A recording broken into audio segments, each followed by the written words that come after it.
Terima kasih untuk waktu yang diberikan kepada kelompok kami, kelompok 10, untuk menyampaikan hasil diskusi kami tentang implementasi strategi dan mengorganisasi tindakan.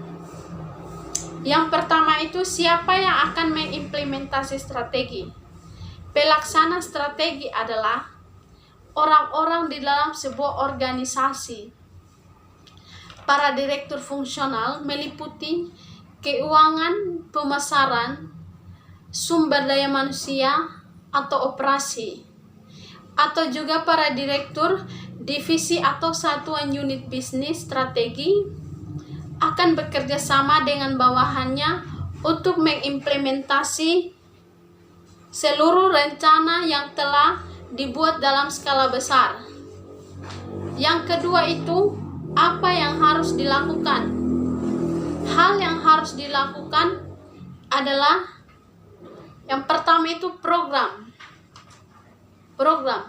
Tujuan program adalah untuk membuat strategi dapat dilaksanakan dalam tindakan.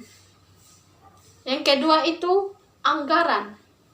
Setelah program yang dibutuhkan disusun, maka perencanaan anggaran adalah pengecekan terakhir pihak manajer terhadap kelayakan strategi yang dipilihnya.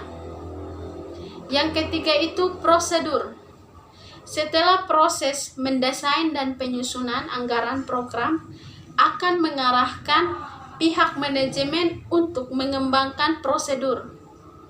SOP berisi rincian berbagai aktivitas yang diperlukan dalam menyelesaikan sebuah perusahaan. Yang ketiga itu mencapai strategi.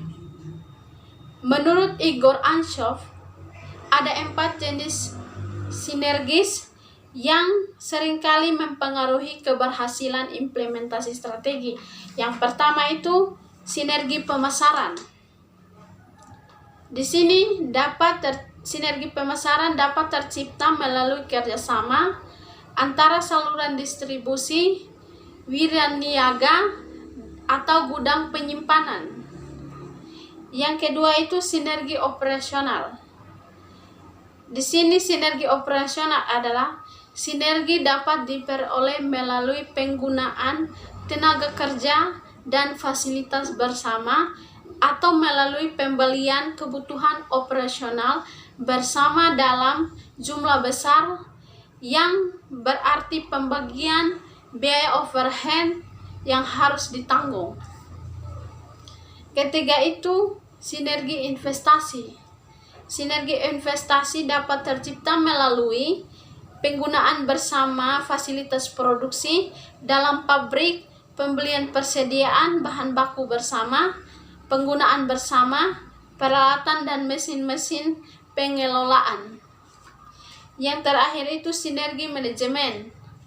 Sinergi manajemen merupakan sesuatu yang langka sehingga penambahan unit bisnis baru atau produk baru dapat mempertinggi keseluruhan kinerja.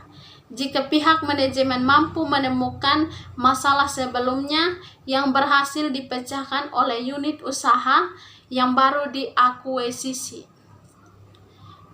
Yang berikutnya itu bagaimana diimplementasi, mengorganisasi untuk bertindak. Di sini proses manajemen strategi secara keseluruhan mencakup beberapa jenis aktivitas krisual yang berorientasi pada tindakan untuk mengimplementasi strategi, pengorganisasian, penyusunan staf, pengarahan, dan pengawasan.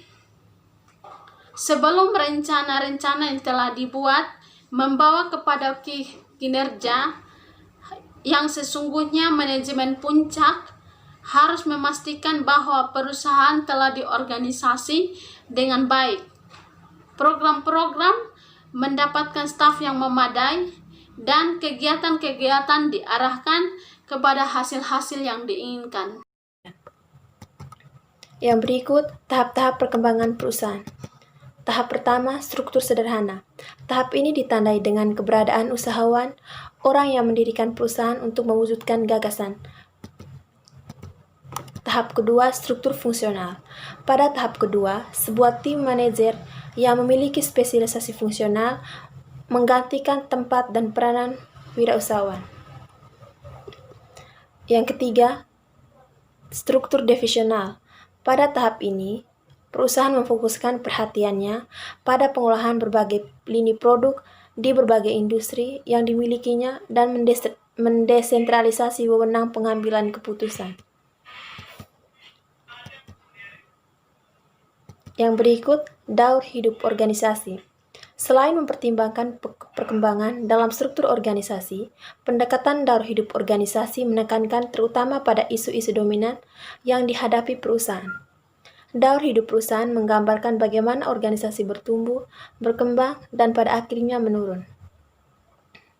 Oleh karena itu, struktur organisasi yang spesifik merupakan pertimbangan kedua. Pendekatan daur hidup merupakan salah satu dari beberapa teori perubahan organisasi, mulai dari teori ekologi, populasi sampai pada teori keterbatasan sumber daya. Yang berikut, unit bisnis strategi. Berdasarkan unit bisnis strategi, kelompok-kelompok organisasi disusun dari segmen-segmen pasar produk yang mempunyai ciri-ciri tersendiri dan mandiri, yang oleh perusahaan diidentifikasi dan diberi tanggung jawab dan wewenang tersendiri untuk mengelola wilayah fungsionalnya. SBU dapat beragam ukuran dan bentuknya, namun SBU harus memiliki: yang pertama, misi khusus; yang kedua, kemampuan mengidentifikasi para pesaing; yang ketiga, memfokuskan pada pasar eksternal; dan yang keempat, pengendalian terhadap fungsi-fungsi bisnisnya. Struktur matriks. Banyak organisasi menemukan bahwa mengelola berdasarkan berbagai fungsi yang ada dalam struktur fungsional atau berdasarkan produk dan geografi dalam struktur divisional memberikan struktur organisasi yang tepat bagi mereka. Struktur matriks akan berfungsi pada 3 kondisi berikut ini. Yang pertama, dibutuhkan proses saling ide-ide lintas proyek atau unit produk. Yang kedua, sumber daya yang tersedia langka. Yang ketiga, munculnya kebutuhan untuk meningkatkan proses informasi dan kemandirian pengambilan keputusan. Yang berikut, rekayasa ulang. Rekayasa ulang merupakan suatu pendekatan baru dalam implementasi strategi dengan meningkatkan kemampuan operasi organisasi. Rekayasa ulang merupakan desain ulang yang radikal terhadap proses bisnis untuk mencapai keunggulan dalam biaya, layanan, atau waktu.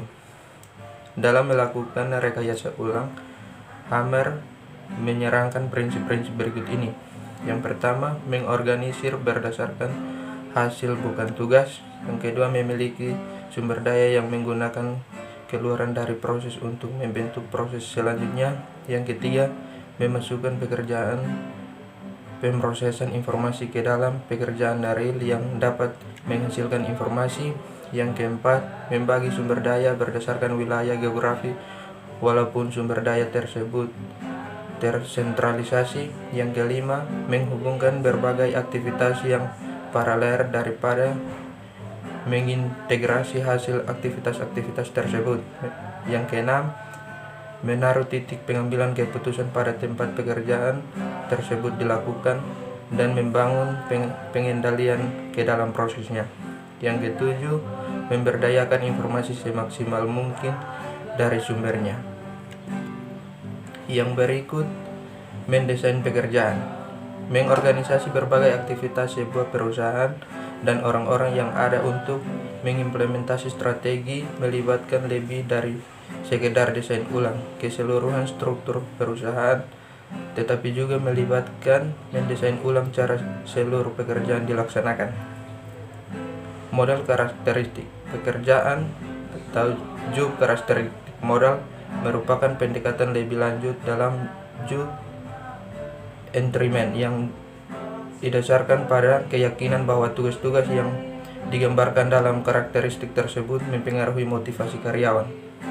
Model karakteristik pekerjaan tersebut dinyatakan bahwa manajer perlu mengikuti langkah-langkah berikut ini dalam mendesain ulang pekerjaan, yaitu yang pertama, mengombinasikan tugas-tugas yang ada untuk meningkatkan keanekaragaman tugas dan memampukan karyawan untuk mengidentifikasi apa yang sedang mereka kerjakan. Yang kedua, membentuk unit kerja alami untuk membuat karyawan lebih bertanggung jawab dan dalam diandalkan terhadap kinerja pekerjaannya. Yang ketiga, membangun hubungan yang saling membutuhkan. Saling pekerjaan akan mengatasi kinerja, macam apa yang dibutuhkan dan mengapa dibutuhkan. Yang keempat, membagi beban kerja secara vertikal dengan memberikan pekerjaan, wewenang, dan tanggung jawab lebih atas aktivitas-aktivitas yang mereka lakukan. Yang kelima, membuka saluran umpan balik dengan menyediakan informasi bagi pekerjaan seberapa baik mereka melakukan tugas yang diberikan. Terima kasih.